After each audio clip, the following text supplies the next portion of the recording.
Whoa, guys. Terrifier 3, the third one. So we had Terrifier 1, and that's meant to be a standalone. It's a very low budget film. Not many people knew about it, but word of mouth, and it became quite popular and did pretty well. Great. From that we had Terrifier 2. Again, on Terrifier 2, it did really well. They upped the level of gore in Terrifier 2, which was great to see. Terrifier 2 was much gorier, which was really good. And I really enjoyed Terrifier 2. I really enjoyed Terrifier 1, to be completely honest. And then, obviously, from the back of 1 and 2, we got 3. And this is a hard one, guys. This is hard. I want to stand here right now and I want to say to you guys, it was great. I really enjoyed it. What a great film.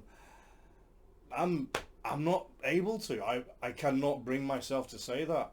If I was to give each film a score out of 10, the first film I would quite happily give that a good solid 8 out of 10. The second film, I'd give that 8, maybe an 8.5 out of 10, because they really did up the level of the gore in that film. This one though, oh god, I was looking at my watch so much in this one, waiting for it to finish and hoping it was going to get to the end really soon, and it just didn't. It never got there. It was not a good film at all. I'm sorry. It did really well on Rotten Tomatoes. The audience are giving it over 80% on Rotten Tomatoes. The critics have given it over just under 80%. So clearly there's a lot of fan favourite here. Not seeing it. I'm not seeing it at all.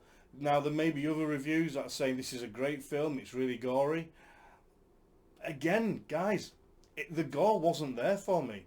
I mean, we have one scene in the bar where he just shoots 2 people.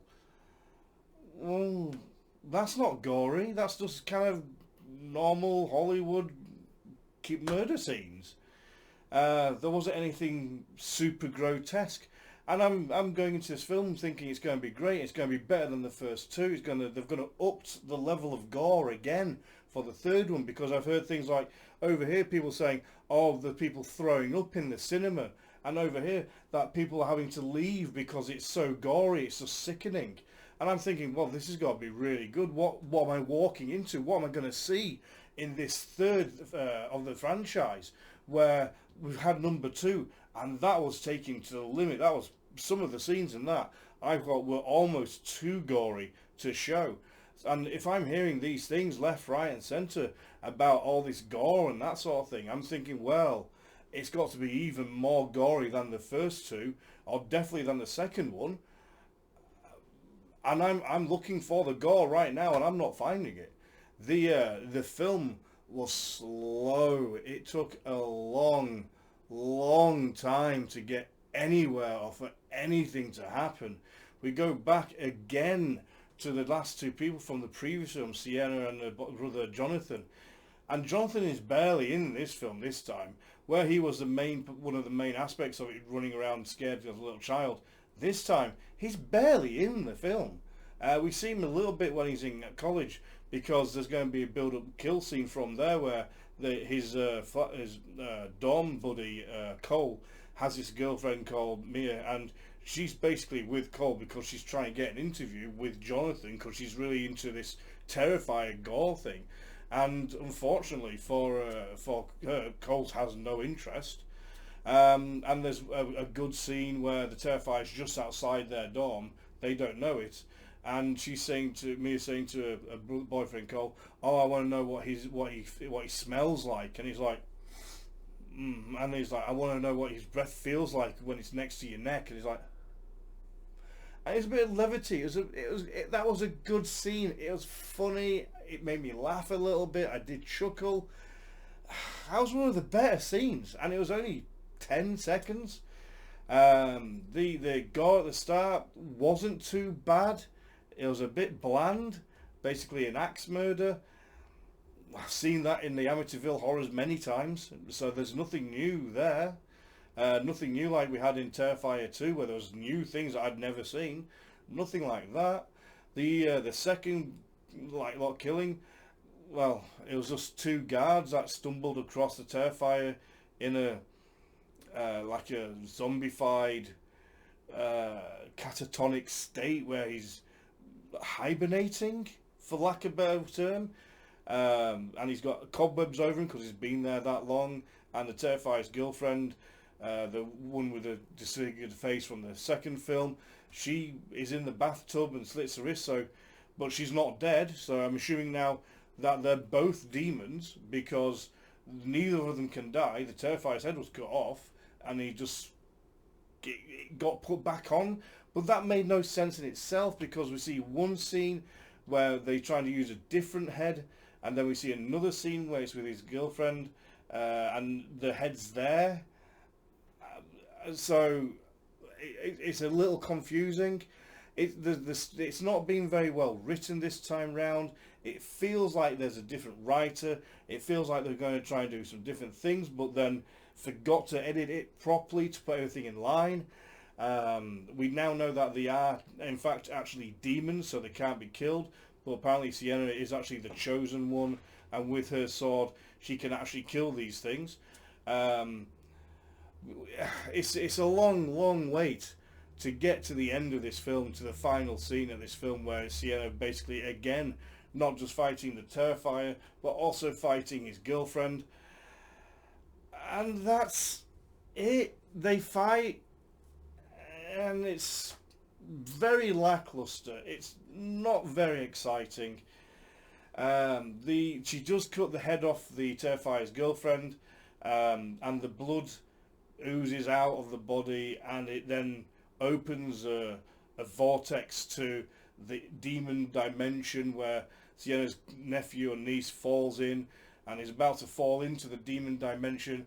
So Sienna gets a sword that because she's the chosen one, she gets a sword, and instead of finding something she could hold to pass down, she picks up a sword, holds the blade to pass the handle to her niece, and then the niece gets the handle, and the blade slices straight through Sienna's hand, and she falls into the demon dimension with the one weapon that could actually kill the Terrifier. So now the weapon that can kill the Terrifier has gone. It's no longer there. So Sienna can't use anything to kill the Terrifier. She didn't go into the demon dimension.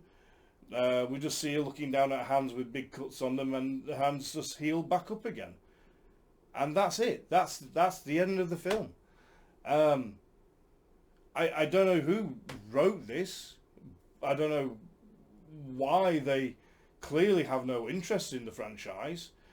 But this is such a bad film. And for me, from being a big fan of the second one especially, I'm going to have to say that this is at least a 2, maybe a 3 out of 10. It is not a good film. It took ages to get anywhere in this film. Honestly, if they'd reduced this film from 2 hours down to an hour and a half, it would be much better. It wouldn't have been as long drawn out. They need to put a lot more effort into the gore scenes. They could have done with a couple more gore scenes. And it would have actually been nice if Sienna and Jonathan hadn't even been brought back in. It felt like they'd run out of ideas, and all they could think to do was to bring these two back and just try and do a continuation. Why couldn't it have been something else? Like, why couldn't we have gone back? So, obviously, we know the Terrifiers are now a demon. That's been confirmed. But how long has he been around? Has he been around for hundreds of years? Or hundreds and hundreds and hundreds? Yeah, was he there when, like, 1700s? Could we have gone back in time to see how he started? See what created this demon? How it all came to be? What can kill him? And then go from there onwards. That would have been great to go back in time, spend an entire film back in like the 1700s when there's witches and all that sort of thing, and actually seen what created and how he came to be.